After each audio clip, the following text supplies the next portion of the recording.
উজনিত বিৰোধী ঐক্যৰ বিজয় ৰণসিঙা বিৰোধীৰ ঐক্যই কপাইছে বিজেপিৰ ভিতৰচৰা বুধবাৰে ৰাজ্যত প্ৰিয়ংকা গান্ধীৰ উপস্থিতিত অধিক শক্তিশালী হৈ উঠিছে বিৰোধী ঐক্য খুৱাং টিংখাঙৰ লগতে নাজিৰা বিধানসভা সমষ্টিতো উপস্থিত হয় প্ৰিয়ংকা গান্ধী নাজিৰাত দেৱব্ৰত শইকীয়াৰ হৈ নিৰ্বাচনী প্ৰচাৰ প্ৰিয়ংকা গান্ধীৰ প্ৰতিকূল বতৰক নেওচি হাজাৰ হাজাৰ লোকৰ সমাগম এই নিৰ্বাচনী সভাত নিৰ্বাচনলৈ মাজত মাথো এটা সপ্তাহ বাকী তেনে সময়তে 1 এপ্ৰিলত ৰাজ্যত উপস্থিত হয় প্ৰিয়ংকা গান্ধী খুৱাং টিংখাঙৰ লগতে চতুৰ্থবাৰলৈ দেৱব্ৰত শইকীয়াক নিৰ্বাচনী বৈতৰণি পাৰ কৰাবলৈ নাজিৰাত উপস্থিত হয় প্ৰিয়ংকা গান্ধী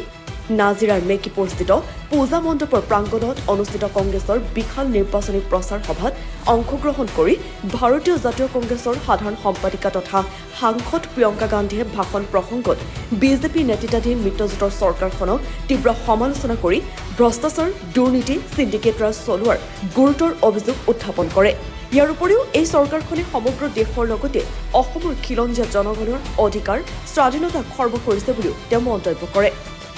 আনহাতে জুবিন গাৰ্গৰ ন্যায়ৰ ক্ষেত্ৰত বিজেপি নেতৃত্বাধীন চৰকাৰে চৰম প্ৰতাৰণা কৰিছে বুলি মন্তব্য কৰি আগন্তুক সময়ত অসমত কংগ্ৰেছ মিত্ৰজোঁটৰ চৰকাৰ আহিলে 100 দিনৰ ভিতৰত শিল্পী জুবিন গাৰ্গৰ ন্যায় নিশ্চিত হ'ব বুলি কংগ্ৰেছ নেত্ৰী প্ৰিয়ংকা গান্ধীয়ে ঘোষণা কৰে See, I have said it many times. I really honestly don't believe that such things should be politicized. I don't think so, but I think that when there is a demand amongst the public that somebody who they revered and who they respected is not getting justice, then also as politicians, isn't it our duty to say that yes, we are going to make every effort to give justice? How is that politicization? It is our duty. We cannot ignore the voice of millions and millions of Assamese people. And we've all seen, I mean, I am not from Assam, but I saw at the time of his passing what he meant to the people of Assam. How can we ignore it? At least it's our job to say that, look, we are going to try and make every effort we can to give justice to him and to his family. After all, when you lose a person, what is it that you want? What is it that his family, his wife, and thousands of Assamese people who believed he was part of their family, what do they expect? They expect justice. That's it. So I don't think saying that we are going to make our best attempt to give justice within 100 days in any way is politicizing.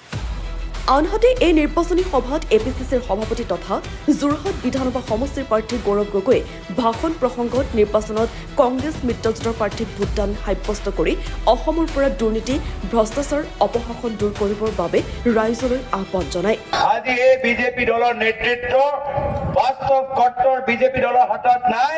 গৰু চোৰ মাটি চোৰ পানী চোৰ কয়লা চোৰ পাথৰ চোৰ নকৰি চোৰৰ হাতত আজি তেওঁলোকৰ দলৰ নেতৃত্ব তেওঁলোকৰ হাতত আছে এই কাৰণে আমি অসমখন উদ্ধাৰ কৰিব লাগিব এই কাৰণে আহা 9 তাৰিখৰ পিছত এনেকুৱা সুযোগ আমি নাপাম এই কাৰণে যদি অসমৰ ভৱিষ্যতৰ বাবে এটা ভাল আমি চৰকাৰ বিচাৰো তেতিয়া আহা 9 তাৰিখত নাহৰকটীয়া জুলিয়াজানৰ টিংখঙত আমি সকলে হাতৰ চিহ্নপত ভোট দি আমি কংগ্ৰেছ দলক জয়যুক্ত কৰিব লাগিব বিজেপি চৰকাৰী আঁচনি লোভ মোহৰ পৰা আঁতৰি প্ৰবল বৰষুণকো নেওচি বোকাৰ মাজত বহি প্ৰিয়ংকা গান্ধীৰ সভাৰ ভাষণ শুনি দেৱব্ৰত শইকীয়াক সমৰ্থন কৰিবলৈ ওলাই আহিল সহস্ৰাধিক সমৰ্থক আনহাতে দেৱব্ৰত শইকীয়াই কয় যে বিজেপিৰ অপশাসনৰ বিৰুদ্ধে যুঁজ দিবলৈ সাজু বিৰোধী ঐক্য ইয়াৰ উপৰিও নাজিৰাৰ 8 গৰাকী প্ৰাৰ্থীয়ে প্ৰতিদ্বন্দ্বিতা আগবঢ়োৱাৰ সন্দৰ্ভতো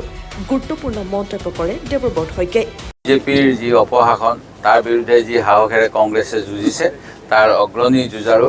ৰাহুল গান্ধী তেখেতৰ ভগ্নী প্ৰিয়ংকা গান্ধী আৰু তেখেতসকলৰ নেতৃত্বত আমি কংগ্ৰেছে বিজেপিৰ অপশাসনৰ বিৰুদ্ধে যুদ্ধ দিবলৈ সম্পূৰ্ণ সাজু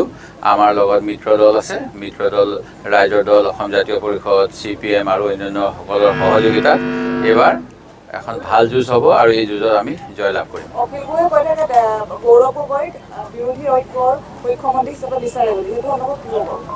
মজা হ'ব খুব মজা হ'ব